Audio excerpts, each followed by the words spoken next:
որ հենց նոր մեկը հարցակվեց վրաս, գողացավ պայուսակս ու մի հատ նայեք ինչ օրնակցել ինձ։ Լավա MacBook-ը սենց շպրտել է մի քանի տեղից, վերջել է ֆորմանս ու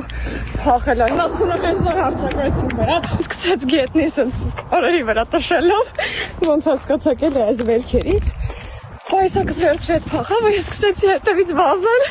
ասում եմ աննասն պայուսակս վեր, համարյա հասնում է իրան, պայուսակս բացեց, դրամապանակս մեջից հանեց, MacBook-ս շպրտեց պոլերին ու փախավ։ Ժողջան դեպքը տեղի ա ունեցել Սասունցի Դավիթ կայարանի տարածքում, խնդրում եմ այդ հատվածում ուղղակի զգույշ քայլեք։ Մեկ էլ քանի հարցնում եք, եկեք ավելի մանրամասն պատմեմ, թե ոնց ա եղել։ Ես քայլում էի դեպի մետրո ու այդ մարդուն նկատել էի մի 200 մետր հեռվից, ինքն էլ էր քայլում։ Ու այն պահին, երբ մենք սենց մոտենում ենք իրար, մոտ 20 մետր հեռավորություն կար։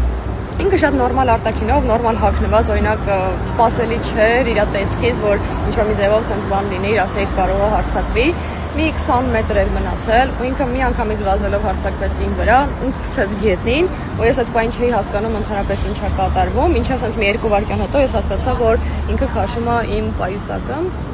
ու ես փորձում էի պահել ու այս ամբողջ վերքերը, այս ամեն ինչը այդ սենց քաշքշուքի արդյունքում ա եղել, որովհետև ես բաց չէի թողնում պայուսակը, նույն ձև էլ ինքը բաց չէր թողնում ու մոտ 10 վայրկյան այդ սենց կռիվ ա գնացել գետնի վրա։ Արդյունքում ես զգացի, որ մենակ ավելի եմ վնասվում այս ամեն ինչը արդեն ահա որ վիճակում ես բաց թողեցի ու ինքը սկսեց վազել։